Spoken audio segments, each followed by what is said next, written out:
Hello जी, नमस्ते। क्या हाल चाल है, कैसे हैं सारे। तो जैसा कि हम सबको पता है कि अब सितंबर महीना आ चुका है और मैं नॉर्थ इंडिया में रहता हूँ। नॉर्थ इंडिया में ये ट्रांजिशन महीना है जब हम बारिश के मौसम को पीछे छोड़ के ठंड की ओर बढ़ते हैं। आमतौर पे यहाँ पे दशहरा के बाद जब दिवाली आती है तो ठंड थोड़ी थोड़ी गिरनी शुरू हो जाती है। तो मतलब आप ये समझ लो कि गर्मियाँ भी ख़त्म होगी, गर्मी के पौधे भी डॉर्मेंसी में चले जाएंगे। तो इससे पहले कि वो सारे डॉर्मेंसी में जाए, हम कुछ फ्लावर्स उनसे ले लेते हैं। तो मेरे पास है आज अपराजिता का पौधा, जो मैं कुछ दिन पहले वीडियो शेयर करके मैंने आपको दिखाया था कि मैं नर्सरी से लेके आया था।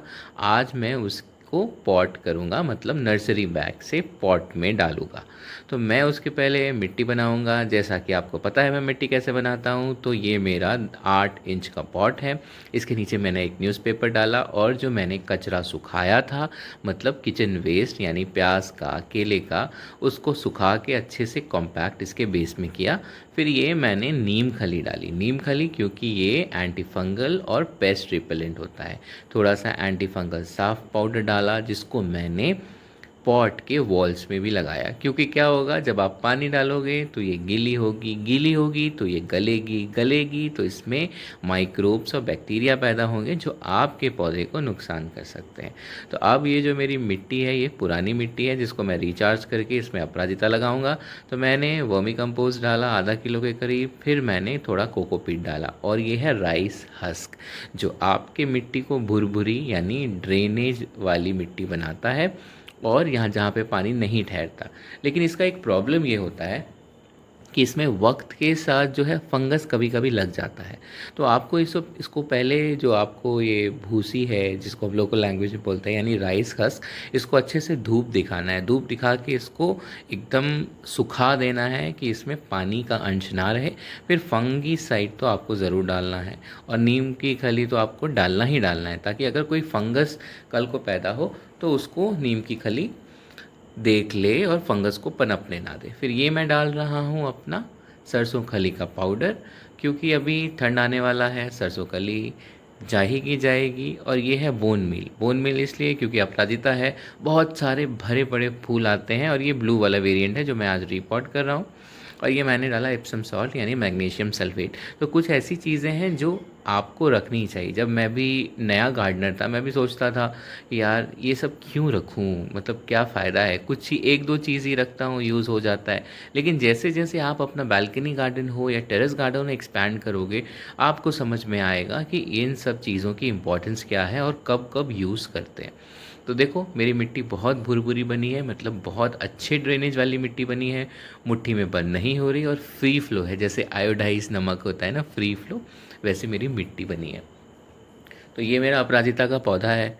तो ये ब्लू फूल वाला है, मैं दो वेरिएंट लेके आया था नर्सरी से। तो वाइट को मैंने ऑलरेडी पॉट में डाल दिया है। तो ये ब्लू वाला वीडियो मैं आपको दिखा रहा हूँ, वाइट वाला भी मैं शेयर करूँगा वीडियो। तो अब देखो जैसे कि मैंने नीचे डाला था छिलके, तो अब इसके ऊपर हम जो मेरा पेटेंट मिक्स होता है, तरीका होता है, एक लेयर ऑफ अच्छा मोटा कम से कम 3 से 4 इंच मोटी सॉइल की लेयर हम डालेंगे। ये देखो अच्छा खासा डालेंगे क्योंकि एक बैरियर रूट और छिलकों के बीच में क्रिएट हो जाए, ताकि जब तक हमारा रूट ग्रो होके पॉट के नीचे जाएगा, छिलकों तक जाएगा, तब तक वो छिलके जो हैं डिकम्पोज हो चुके होंगे। और जब डिकम्पोज हो चुके होंगे तो वो भी हमारे प्लांट को न्यूट्रिशन देते रहेंगे, जिस वजह से फ्लावरिंग बहुत अच्छी होगी। तो ये एक ट्रिक है जो आप यूज़ कर सकते हो। और अगर आप ट्रैवल करते हो या आपको टाइम कम मिलता है फर्टिलाइज़ करने का, तो ये बहुत अच्छा तरीका है। तो मैंने पॉली बैग से निकाल लिया, नर्सरी बैग से। नीचे की मिट्टी में हल्की सी ढीली करूँगा। बहुत लोग, आप लोग क्या करते हो, जब आप लाते हो नर्सरी से पॉली बैग तो आप लोग पूरी की पूरी मिट्टी हटा देते हो। पूरी मिट्टी हमें तभी हटाना है जब वो चिकनी मिट्टी हो या लाल मिट्टी हो, क्योंकि उसमें सफोकेट हो जाते हैं रूट और प्लांट आपका धीरे धीरे सूखने लगता है। बट ये अच्छी मिट्टी है क्योंकि मैंने इसको वाटरिंग दिया था। एक टिप मैं आपको बता देता हूँ, जब आप नर्सरी बैग से पॉट में लगाओगे तो आपको ध्यान रखना है कि 1 या 2 दिन पहले आप अच्छे से उसकी वाटरिंग करो, ताकि प्लांट आपका मुरझाए ना, वीक ना हो, पानी रहे और आराम से ट्रांसप्लांट शॉक से बच जाए। क्योंकि मैंने मैग्नीशियम सल्फेट यानी एप्सम सॉल्ट भी मिलाया है और मैं थोड़ा पानी में भी घोल के मिक्स करके दूंगा, जिससे कि वो शॉक से बचाएगा, ट्रांसप्लांट शॉक से मेरे प्लांट को बचाएगा।